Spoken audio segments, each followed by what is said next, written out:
Yoshi's New Island fait partie des jeux de mon enfance.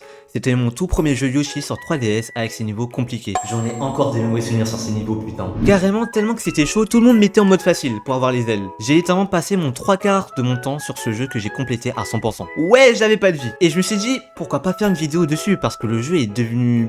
comment dire, oublié, parce que plus personne n'en parle encore en 2025, ce qui est normal finalement parce que le jeu est sorti il y a 11 ans, mais bon, laissez-moi être nostalgique. Yoshi's New Island s'est sorti en 2014 sur la 3DS, et c'est la suite de Yoshi's Island sur Super Nintendo en 1995, qui s'appelait à l'époque Super Mario World 2 Yoshi's Island. Ouais, parce qu'on va pas se mentir, Yoshi n'a jamais vraiment eu de série à lui. Il a toujours été la victime de Mario, et il sera toujours, finalement. Son premier vrai jeu c'était sur la Super Nintendo, et il avait déjà pas mal marqué les esprits grâce à ses graphismes et son apparence très enfantine, en mode dessin d'enfant. Et son gameplay est original. Mais après ça, Yoshi il a galéré à avoir des suites dignes de ce nom. Car ouais, Nintendo ont pris plus de 10 ans à développer Yoshi's New Island sur 3DS. Ils en ont mis du temps.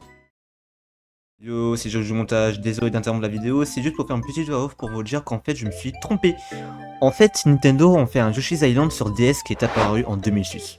Voilà, au moins vous savez, désolé. Bref, passez une très bonne vidéo. Bon, côté histoire, ça reste la même que Yoshi's Island. Une cigogne qui ramène bébé Mario et bébé Luigi à leurs parents, sauf que vu la cigogne fait pas bien son taf, elle s'est trompée d'adresse. Du coup, elle repart très vite vers d'autres cieux pour rapporter les deux frères chez leurs parents, à leur vraie maison cette fois-ci. Mais malheureusement, la cigogne s'est fait Djoufara en plein vol par Kamek. Mais du coup, est-ce qu'on peut dire top 7 des cigognes qui se sont fait Djoufara en plein vol? Top 7, la cigogne, elle ne fait pas bien son taf et elle se fait Djoufara par Kamek. On va le retrouver chez Pôle emploi. Et a capturé bébé Luigi, tandis que son frère tombe au milieu de l'océan. Comme c'est bizarre, c'est littéralement un remake du même scénario de Yoshi's Island. On peut dire que Nintendo n'ont plus trop d'inspi. On nous présente l'île E. Je sais pas pourquoi ils appellent pas ça l'île des Yoshi, mais tranquille. Un endroit flottant où le paradis et le calme résident. Mais bébé Bowser décida que l'île ferait un excellent lieu de vacances. Et depuis ça, les Yoshi vivent dans la peur et cherchent le château secret de bébé Bowser sans relâche. Et un jour, pendant que les Yoshi étaient en pleine réunion de famille en bande organisée pour trouver le château de bébé Bowser, ils voient bébé Mario descendant du ciel qui communique avec bébé Luigi par télépathie. Je vous avoue que j'étais pas du tout au courant qu'il communique par télépathie. Du coup, les Yoshi se sont dit, bah vas-y, on va l'aider à retrouver son ref parce que sinon il ne va pas faire long feu. C'est là que bébé Mario s'installe sur le dos de Yoshi pour retrouver son frère et l'aventure commence pour eux.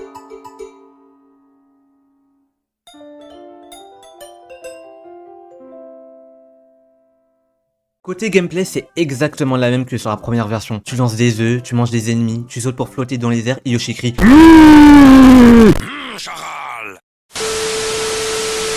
À chaque saut, tu gères un bébé qui pleure et se met en bulle à chaque dégât qu'un ennemi te fait avec le compteur qui fait un bruit trop stressant quand ça passe dans le rouge.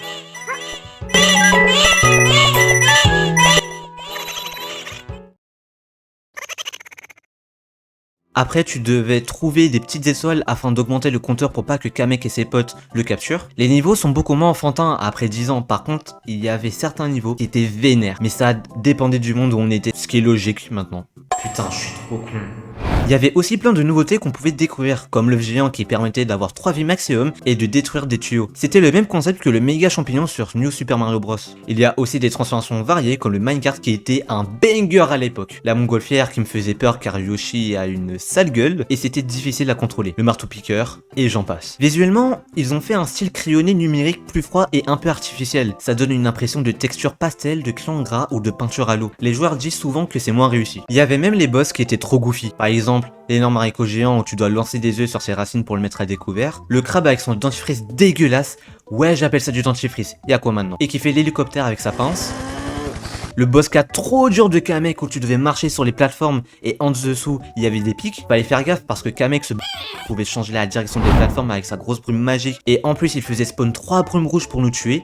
C'était un Kaizo limite. Le gros poisson squelette qui faisait peur à l'époque je trouve. Et à chaque fois Kamek mettait un gros coup de massue pour transformer le petit ennemi qu'on allait combattre en ennemi géant. On dirait les Pokémon Dynamax dans Pokémon épée et bouclier, sérieux. Bref, il y avait beaucoup de boss goofy, mais c'était trop bien. Ah, et aussi, dans le jeu, il y avait un boss secret sous le nom de Giant Baby Bowser. Pour le débloquer, il fallait faire le 100% du jeu, c'est-à-dire récupérer toutes les fleurs, les pièces rouges et finir avec 30 étoiles à la fin de chaque niveau. Après ça, on pouvait débloquer le niveau 6 extra, et voilà, on tombait sur Giant Baby Bowser, le boss final caché du jeu. Fallait se la donner à l'époque, c'était tellement dur.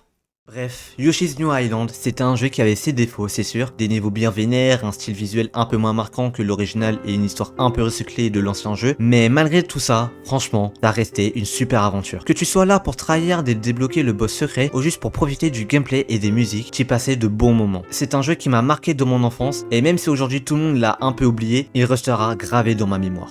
Franchement, ça fait plaisir de reparler de ce genre de jeu parce que c'est des souvenirs qu'on garde bien au fond de nous et c'est ça qui fait le charme de ces vieux jeux. En tout cas, merci d'avoir regardé la vidéo. Alors oui, j'ai changé totalement de sujet de vidéo, je passe du speedrun à du storytelling et parce que je vous avoue, je n'avais plus trop de concepts de petites vidéos que je pouvais faire parce qu'en ce moment, je prépare 2 grosses vidéos qui vont sortir dans quelques mois. Donc pour vous attendre patiemment, je vais faire des petites vidéos de 5-10 minutes pendant un moment. D'ailleurs, si vous avez adoré la vidéo, n'oubliez pas de liker et de vous abonner, ça fait toujours plaisir et ça me soutient. Et n'hésitez pas à me dire en commentaire des expériences que vous avez vécu en jouant à ce jeu. Allez, je vous souhaite à tous de passer une très bonne journée ou soirée. Allez, ciao ciao la team.